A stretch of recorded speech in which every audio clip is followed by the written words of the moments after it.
Welcome back to Halo everybody. I still have my guest Tricia here, the wonder girl who answered all the Philippine questions and challenged me with more questions and facts that I also didn't know. I think I have to restock my questions just in case another Tricia comes to the table. But yeah, welcome back again. How was the Halo? So good. Yeah. I finished a lot of it. That's good. You have a lot to go yeah, home too. the ice is just very hard. Yeah. I remember I made a TikTok before when I was a TikToker of me doing a workout with Halo because it's a workout to crush it, right? I don't know how can you if there's a competition of crushing Halo or something, but it's quite a workout. I had this thing that you can use to shave it. Do you know those ones, the metal ones? And it looked like I don't know what it looked like, but you would put a block of ice, or you would make a block of ice and then you would shave it. And that's how we shaved our ice because we didn't have a blender that was good enough to blend ice. So manually. But it was also a workout because that shit was oh my god. In Philippines? No, in Canada. Oh, you have one here? We literally brought it from, I think we had it sent from someone brought it from the Philippines, and then it was a shaving machine. A manual shaving machine. It was pretty good. We should have competition with that. Yeah. All right, we are what's the word? We have been distracted, but we'll get back onto it because we have to learn about Tricia. Tricia, tell me about yourself. I know, when did you start TikTok? Or actually, I started after the pandemic. It was October 2021. Very, very recently. Oh. Yeah. So when COVID happened and when then COVID happened and then everything was easing in, I think that's when I started and I loved it. I actually was a TikTok hater. Oh. I was one of those, I was like, that's a children's app. I'm not gonna get on that, blah, blah, blah, blah. And then one day I was like, you know what, let me just get on it. And I loved using it. Yeah. And then I started making TikToks, and then some of them would get traction. And I was like, wait, this is kind of fun. Yeah. What was the first TikTok that you're like, oh my gosh, people are watching me? Was there a certain TikTok, or did you just pumping stuff out? Or was there one that really caught your eye? I definitely was making I was posting 4 to 10 TikToks a day. I was one of those, I was just obsessed with it. But I think one of the first ones was the Filipino TikToks. I was joking around about what responses you would give if your teacher asked you oh, you're getting fatter, and then what responses I would have then. I would have a witty comeback. Yeah. And that one kind of blew up, and people still even sometimes now people would still like it, and I'm like, why is this going back in the algorithm? But I think it resonated with a lot of people because some Filipinos they always get oh, when are you gonna get married? Who's your boyfriend? Why are you getting fat? And it's here's the comeback to answer all of those questions. I think I saw that one. Oh, really? Yeah.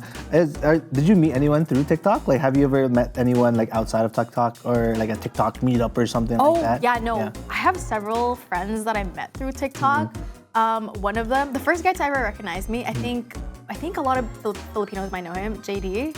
He dances. I know a lot of people in the community kind of knows him, but he was the first person to ever recognize me off of TikTok. And he was we were at Super Fresh Tio, downtown, that Asian market / restaurant. And then I was like, yeah, and then he asked for a photo. And I was like, oh my gosh, wait, this is so cool. And I asked for a photo back. And I was gonna show my mom. People asked me for a photo. And then also, we became friends after, because I knew they wanted, or at least was part of their Filipino student association at their school. And I was like, wait, no, I'd want to be friends with you. And then we just kept in touch. We followed each other back, and then we're still friends. Wow, look at that. Friendsgiving right there. How did you go to the same school as him, or what school did you go to, and what program? No, they went to university. I actually only went to college. Oh, okay. I went to Seneca College. I did marketing for 3 years, and it was fun. I did it because it was close to home. Oh, nice. And because I wanted to do a degree that was interchangeable with, or a diploma, I guess, that was interchangeable with, I could work in fashion, I can work in makeup or skincare, because marketing has all of those things. Yeah, exactly.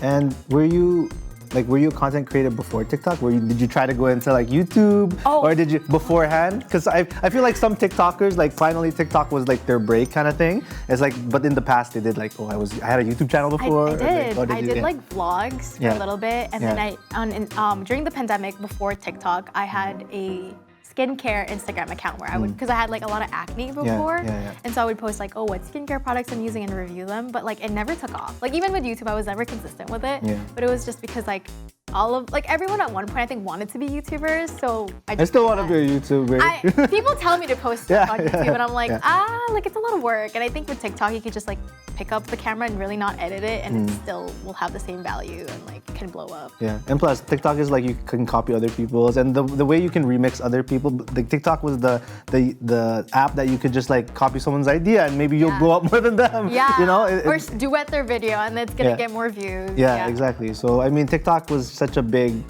change, I guess, especially in COVID, right? For sure. Any TikToks that you really enjoyed making or that caught you off guard? That was like, oh shit, this was a fun one. Oh, my first ever paid one. I never thought like I could get paid for something. Yeah. So like when I was making it, or when I had someone like slide into my email, I was like, oh, this is cool. It was like not a big amount of money too, but I think I like doing it because I got to talk about something that I was doing at the time, which was I was on Hinge a lot. So then I was like talking about like my profile, and like some of those would blow up too. So I had to like promote this app, and then I eventually got paid, and I treated my friends because I was like, guys, like, this is your girl made it happening. I'm getting paid. So it was. I think it was fun, even though I had to stream and no one was watching in this app. Yeah.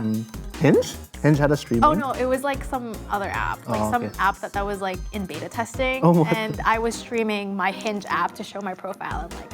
Not like the people that I was there, but just like, oh, this is how I curate like a good profile on Hinge. Yeah. What would you tell the people? I mean, let's say Kuya or Ate wants to make a TikTok, their first ever TikTok video. Oh, what would you give? What feedback would you give or tips you would give to someone that would want to make their first TikTok video and hopefully get some views? I think just like if like any video that they're doing, like any hobbies that they like, or just talking about anything they're passionate about, just make the video, like hit record. Because I think any video can go viral because every person I think is very interesting and they have their own hobbies. So my biggest tip is just start now. Because like you never know, you're gonna find a community of people that are gonna like your content and like your personality. And I think that's so cool that you can do that on the internet. Has there been any comments that really made you laugh out loud, like while you were scrolling through your TikTok? Or, yeah. Yeah. A lot of like when I'm on TikTok, which is like every day. Yeah. I would look at the comments, and some of them are really funny, but I like it. I like the ones that are like related to the like I don't know what it is, but the humor, like even I'm a lot on Filipino TikTok. Yeah. And there was this one girl doing like a rendition of Sabrina Carpenter's like Nonsense, because so Sabrina Carpenter does all her concerts. Her song Nonsense, she does like an end credit. This one girl, since Sabrina Carpenter is going on tour in the Philippines, she made like a Tagalog one of like an ending type of thing, and it was really funny. And someone in the comments said, "Go off, Sabrina Carpintero," and I was like, "This is so funny!" That comment, I was like, "Okay, I'm done." Like I had to like quit the app because I was like, "This is too funny." Sometimes like the comments really get sometimes comments are so funny, like they get to you. Like even like YouTube, when you would just want to read the YouTube comments of someone, or you just want to scroll through the TikTok comments for a bit to see what people will say. Yeah. What's your projects next? I know you didn't touch upon your other hobby that you're trying to get into, voiceover. Yeah. But is there anything you're working on, or what's? So right now, so like it's been my dream to do voice acting classes. So I just recently actually finished. It was supposed to be a month, and it was like one day every week, right? But then I missed the last class. So I missed the last class, and then I had to redo it. And so I recently just finished it. I'm thinking of doing more classes, but I want to focus on commercial voice acting. That's always what I wanted to do, because I feel like it was on, when I worked at Shoppers, I would do the announcements being like, oh, like it's closed, like when we were closing, I'd be like, oh, it's 10 o'clock, the store is now closed, like blah, blah, blah. So people would compliment me through that, and I was like, okay, like maybe there's the potential for voice acting, and so I want to take a class. But like I feel like when you're taking a class with people of similar interests, you're like, oh, like imposter syndrome starts to hit in, and I'm like, oh, everyone's so good. Like how do I know like I'm gonna make it in this industry? So so far, no projects yet in like voice acting. I think right now what I'm trying to do is I'm trying to like do a lot of voiceovers in my own TikTok, and like one goal I have is I want a viral audio, like my voice that like goes viral that people like uses. So that's like what I guess I'm working on this year. It's like I want to reach this goal because it's been a goal of mine since I started TikTok.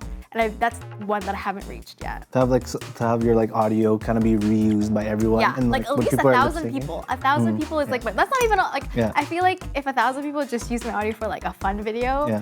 like it will make my entire year, basically. Damn, that's probably how like musicians feel too. Like when someone uses their rap song or something, and they're like, yeah. "That's my song." Yeah, or stream it. They'll be like, I got 1K streams. And Yeah. you're starting out. So do you listen to everyone's voices in voice class because everyone has like a unique voice, or like with the imposter syndrome? Like, did you guys have to present in front of people? Like, how do you talk? Do you have an icebreaker, and then everyone's just like listening to each other's voices, like, oh, that person's gonna make it, or like like how? No, it's like kind of like that. So it's a group class, so there's 6 of us usually. And then everybody comes prepared with a script because we're sent the script beforehand, so we have to pick 2. Yeah. And in class, we do like an exercise, and then the next after that exercise, everybody goes in the booth and says their script, and everyone like listens, and then the teacher like coaches, being like, oh, okay, I need you to say this more relaxed. I need you to say this like more angrily, or happier, or like more excited, or like higher energy. So. I definitely, like, a lot of people have like such unique voices, like especially the first time I got there was a guy with like a deep voice, and I was like, oh my God, like I like I'm don't in know class. like how do you compete with this? I mean, like obviously everyone's like unique, and that's why like actors, they only get casted for certain things. The same thing with voice acting, like you would get casted because like you're unique in your voice, and that's what they need. They need like your specific voice. So like I think just practice and that getting comfortable in making mistakes, I think that's where I'm like at. Yeah. Cool. Is there like a vocal exercise to kind of get your like not get bulol kind of thing? Like There's a lot. Yeah. I mean, they didn't teach those. Oh, they didn't teach. Yeah, they just taught like more like terminology, like in script analysis, and like, oh, okay, like where you should add like a high note or like a low note. Oh, there's or, like pitches and stuff. Yeah, like he's like, it's cool. like, oh, I need you to emphasize on this word. I need you to do this or blah blah blah. And then, Cool. Is there any voice character that you really want to get? Is there something that? See, I never liked animation. Yeah. That was the last one we did, and I think I did bad. Like, Yeah. I'm not very good at acting. Yeah. But I know my strengths, so I'm like, there's certain characters, if it's like a teenager or someone with like a voice that already fits my natural range, I think I can do that. But if it's like someone that's like, I have to imitate like a younger person or like an older person, I'm like, no, it's not, I would not be able to. Sample. Oh my God, no. Like, Those are hard to do like a kid voice and like a old. Like, I did like an old lady, like the ones from like Old Lady Munson. Like I don't know if you know where that show is from, but like I would like I did it just to see what range I could do in my voice acting, but I knew like I wasn't gonna be good. So I want to stick just on like narration or like commercial, like what you hear on like Spotify or like radio. Like that's what I want to do. There it is. All right, so I guess our time's running down. We've learned a lot about Tricia. We still have some halo halo to finish. But is there anyone that you'd like to shout out? Any last parting words to our audience? Yeah, I think I want to give a huge shout out to my family. Like, I honestly don't think I would be where I am if it wasn't for their support, because like they're so encouraging with like me with doing TikTok, or just like they're just telling me to like take my time and like do the things that I want to do, and that's very encouraging. And my friends like jammed, because I'm the T now. Alfonso, Melissa, Zhao, and Summer and Sam, who I talk to literally every day, and my closest friends. Yeah. There you go. All right, there you go, guys. Thank you for watching Halo Halo with Tricia, and make sure you watch the other episodes. When we come back, there is nothing, because we're just gonna finish the Halo Halo. Okay, bye-bye, everyone. Bye. Bye.